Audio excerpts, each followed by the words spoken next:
नमस्कार दोस्तों, स्वागत है आप सभी का अपने YouTube channel the brain education में। तो कैसे हैं आप सब? आई होप सब अच्छे होंगे और अपनी तैयारी को जो है बेहतर रूप से कर रहे होंगे। तो आप सभी की जो है तैयारी कैसी चल रही है, सभी जो है बताया करें। तो जैसे कि आप सभी को पता है, हमने previous year question paper solve करने स्टार्ट किए थे, है ना। तो उसमें जो है आज हमारा थर्ड क्वेश्चन पेपर है। कौन सा है? थर्ड क्वेश्चन पेपर है, जिसमें हमने जो है 2 क्वेश्चन पेपर के सब पार्ट भी किए हैं। क्या किए? सब पार्ट भी, 5-5 सब पार्ट हैं उसके, तो हमने वो भी कंप्लीट किए हैं। तो आज जो है आपका थर्ड स्टार्ट होगा। तो आप जो है अच्छे से रिवाइज किया करिए इन सभी को। तो आप सभी को है क्लास कैसी लगती है सभी को बताया करिए ज़रूर। तो जैसे कि आप सभी को पता है कि ये जो चैनल है अपना द ब्रेन एजुकेशन, इस पे जो है किसी ने कंप्लेंट डाल दी थी। ठीक है, इस चैनल पे जो है किसी ने कंप्लेंट डाल दी थी। तो ये चैनल जो है ना बंद, कभी भी बंद हो सकता है। ठीक है, तो इसलिए आप सभी को हम बता रहे हैं कि हमारा जो है नया चैनल है एक और, RWA विद अमित सर। ठीक है, तो ये वाला चैनल है, इस वाले चैनल को सभी फॉलो कर ले। तो क्योंकि इस चैनल का जो है ब्रेन एजुकेशन का कुछ नहीं पता कि ये कब बंद हो जाए। जैसे आप सभी ने जो है इसको सपोर्ट किया है, वैसे प्लीज़ उसको भी, चैनल को सपोर्ट करें अच्छे से।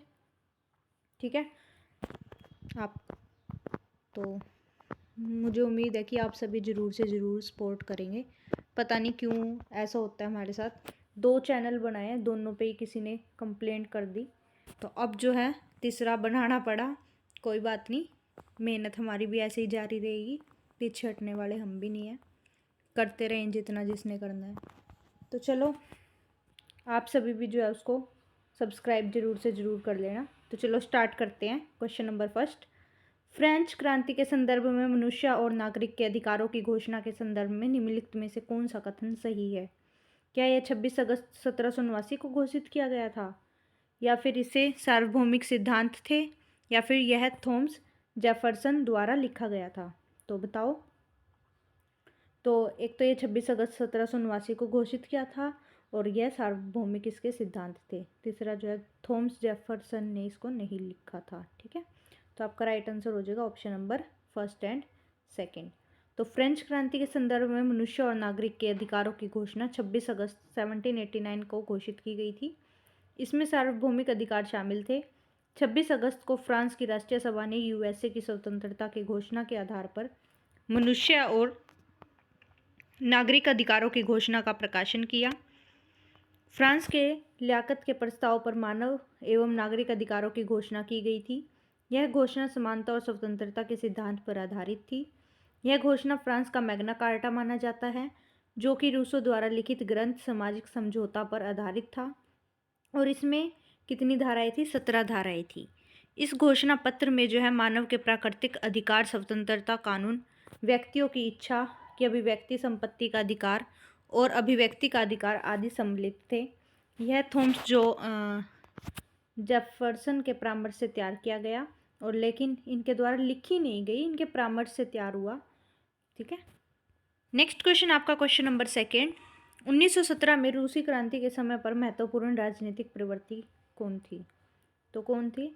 जनवादी और समाजवादी क्रांतिकारी, और उदारवादी तथा सामाजिक प्रजातंत्रवादी। ठीक है, तो ऑप्शन नंबर सी आपका फर्स्ट एंड सेकंड दोनों।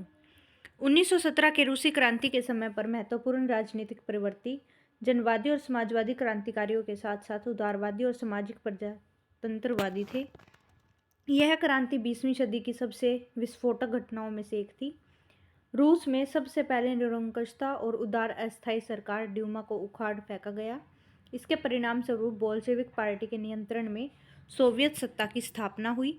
समाजवादी क्रांतिकारी और लोकतांत्रिक समाजवादी रूसी गणराज्य के समर्थक थे। फरवरी क्रांति के तुरंत बाद दक्षिणपंथी राजशाही दलों और राजनीतिक समूहों की जो है हार हुई थी। तो ये दोनों कथन ही क्या हैं? सही हैं। नेक्स्ट क्वेश्चन आपका क्वेश्चन नंबर थर्ड, फ्रांसीसी क्रांति की स्थापना किसके लिए हुई थी? क्या ये समतावादी समाज था या फिर सामंतवाद? तो बताओ।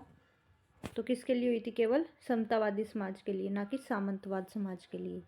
तो आपका राइट आंसर हो जाएगा ऑप्शन नंबर ए, केवल फर्स्ट। तो फ्रांसीसी क्रांति जो है आधुनिक यूरोपीय इतिहास की एक महत्वपूर्ण घटना थी जो 1789 में शुरू हुई। फ्रांसीसी क्रांति समतावादी समाज की स्थापना के लिए हुई थी।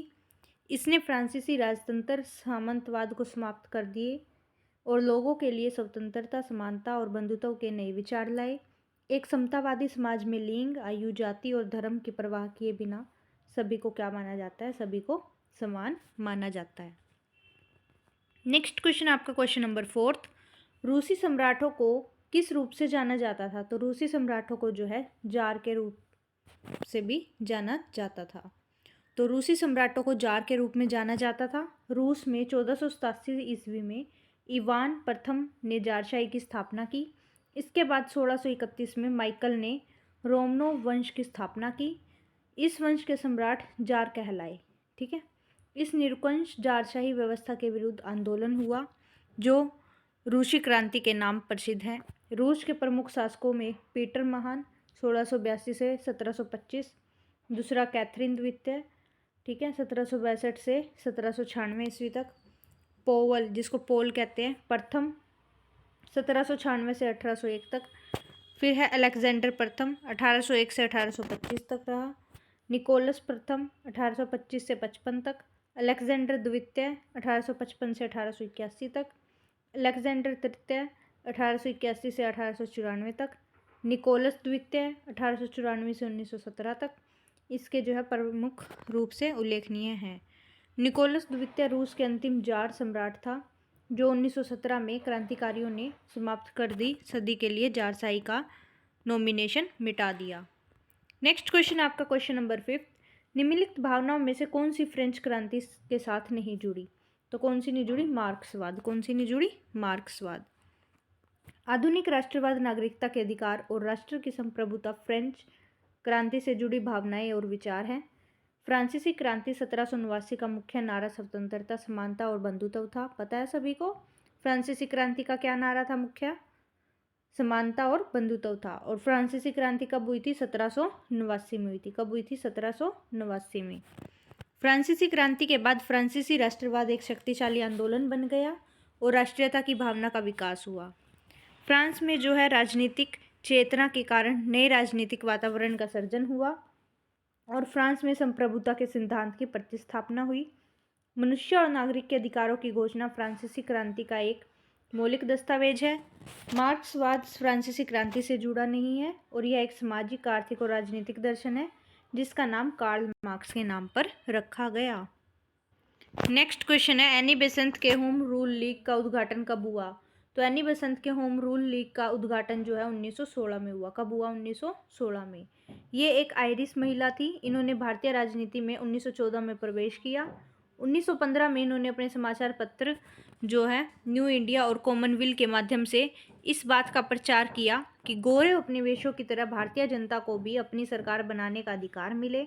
संस्था के रूप में होम रूल लीग का उद्घाटन एनी बेसेंट ने सितंबर 1916 में किया और जॉर्ज अरुंडेल को अपना संगठन सचिव बनाया। अडियार में लीग के मुख्यालय स्थापित किया गया। इन्हें 1917 ईस्वी में राष्ट्रीय कांग्रेस की प्रथम महिला अध्यक्ष बनाने का गौरव प्राप्त हुआ। तो राष्ट्रीय कांग्रेस की पहली महिला अध्यक्ष कौन थी? एनी बेसेंट थी। ठीक है। 1916 में जो है इसने होम रूल लीग जो है का उद्घाटन किया। निम्नलिखित में से कौन कांग्रेस स्वराजवादी थे? तो कांग्रेस स्वराजवादी जो है कौन थे? मोतीलाल नेहरू। तो मोतीलाल नेहरू क्या थे? कांग्रेस स्वराजवादी। 1923 में इलाहाबाद में स्वराज पार्टी की स्थापना चित्तरंजन दास और मोतीलाल नेहरू ने की। इसके जो अध्यक्ष थे वो CR दास थे और महासचिव कौन थे? मोतीलाल नेहरू। पार्टी का नाम स्वराज शब्द से लिया गया है जिसका अर्थ है स्वशासन। भारतीय राष्ट्रीय कांग्रेस के इन स्वराजवादी राजनेताओं ने चोरा चोरी के घटना के जवाब में महात्मा गांधी के सभी नागरिक प्रतिरोधी को स्थगित करने का विरोध किया। मोतीलाल नेहरू मूलतः कश्मीरी ब्राह्मण थे। ठीक है। इन्होंने इंडिपेंडेंट नामक समाचार पत्र का संपादन किया। KM पणिकर एवं AM प्रसाद ने इनके भाषणों को संग्रहित कर voice of freedom they speeches of Motilal Nehru नामक पुस्तक लिखा था। नेक्स्ट क्वेश्चन आपका क्वेश्चन नंबर 8। रूस की फरवरी क्रांति के परिणाम स्वरूप हुआ था। तो क्या हुआ था रूस की क्रांति, फरवरी क्रांति के परिणाम स्वरूप? एक तंत्र सुदृढ़? नहीं जी। अस्थायी सरकार का संगठन? हाँ जी। ठीक है, तो आपका जो राइट आंसर होएगा ओनली सेकंड। ठीक है, ऑप्शन नंबर ए। तो रूस की फरवरी क्रांति कब हुई? 1917 में। इसके परिणाम स्वरूप एक अस्थायी सरकार का गठन हुआ। 1917 में रूस में 2 क्रांतियां हुई, जिसमें पहली क्रांति फरवरी क्रांति या बुर्जुआ लोकतांत्रिक क्रांति या सोवियत और इतिहास में मार्च क्रांति के रूप से इसको जाना जाता है। दूसरी क्रांति जो है अक्टूबर क्रांति हुई। ठीक है, एक फरवरी और दूसरी अक्टूबर। ठीक है, फरवरी क्रांति के बाद अस्थायी सरकार जो है अंतरिम सरकार अलोकप्रिय साबित हुई और पेट्रोग्राद सोवियत इसके साथ सत्ता साझा करने के लिए बाध्य हुआ। जुलाई के दिनों के बाद अलेक्जेंडर केरेंस्की प्रधानमंत्री बने। उस समय जो है सरकार ने सैकड़ों प्रदर्शनकारियों को क्या किया था? ऊपर दमनात्मक कार्रवाई की। अंतरिम सरकार रूस की तत्काल प्रमुख चुनौतियों जैसे बेरोजगारी और भोजन की कमी को दूर करने में विफल रही। अंतरिम सरकार ने कम्युनिस्ट बोल्शेविकों को 1917 के अंत में अक्टूबर क्रांति को प्रारंभ करने के लिए प्रेरित किया। नेक्स्ट क्वेश्चन है क्वेश्चन नंबर 9। भारत में 1857 के विद्रोह दौरान गांव-गांव संदेश पहुंचाने के लिए किस खाद्य पदार्थ का इस्तेमाल किया गया था? तो किसका किया गया था? चपाती। चपाती किसको बोलते हैं? रोटियों को, है ना। तो 1857 में भारत के पहले संग्राम में चपातियों गांव-गांव में क्रांति के ज्वाला जगाने और गुप्त संदेश पहुंचाने का माध्यम थी। फरवरी 1857 में जो है ब्रिटिशों के खिलाफ भारतीय चुपचाप विद्रोह की योजना बना रहे थे। रात भर धावकों द्वारा हजारों अगणित चपातियां आसपास के गांव के घरों और पुलिस चौकियों को वितरित की जा रही थी। इस घटना की जानकारी सबसे पहले मथुरा शहर के मजिस्ट्रेट मार्क थॉर्नहिल को मिली। फिर उन्होंने जांच में पाया कि चपातियों का वितरण क्या है? रहस्यमय है तरीके से हर रोज 300 किलोमीटर तक किया जा रहा है। दक्षिण में नर्मदा नदी से लेकर नेपाल की सीमा कोई 100 मील उत्तर तक इन चपातियों का वितरण किया जा रहा था, जिसके फलस्वरूप उसी वर्ष विद्रोह फूटा और 10 मई 1857 की क्रांति का जन्म हुआ। नेक्स्ट एंड लास्ट क्वेश्चन आज की क्लास का ये आपका 1785 में मैरी एंटोनेट किस अफेयर में फंस गई थी? तो किस अफेयर में फंस गई थी? डायमंड निकोलस के। किसमें? Diamond Nicholas.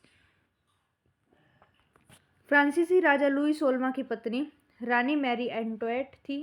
हीरे के हार का मामला 1785 में लुई 16वां के दरबार में एक घोटाला था, जिसने फ्रांसीसी क्रांति की पूर्व संध्या पर फ्रांसीसी राजशाही को बदनाम किया।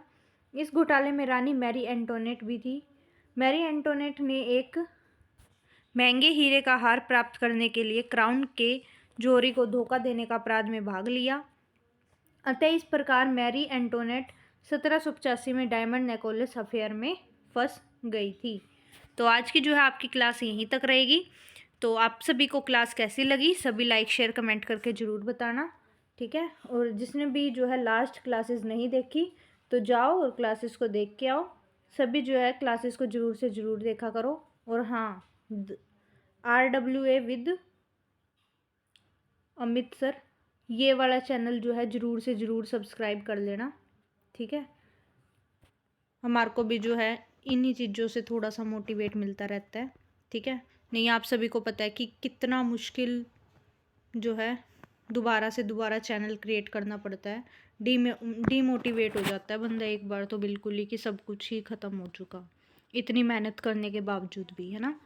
तो मे बी आप सभी इस चीज़ को समझोगे।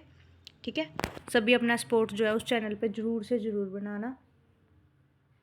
जैसे आपने इस चैनल को सपोर्ट किया वैसे ही हमारे दूसरे चैनल को ज़रूर से ज़रूर सपोर्ट करना आप। ठीक है, तो हम जो है डिस्क्रिप्शन में लिंक लगा देंगे, तो जाओ और जाके जो है सब्सक्राइब करो, लाइक शेयर कमेंट भी ज़रूर से ज़रूर कर दिया करो। ठीक है, तो वहाँ भी आपको जो है अच्छी से अच्छी क्लासेस देखने को मिलेगी। Thank you to all.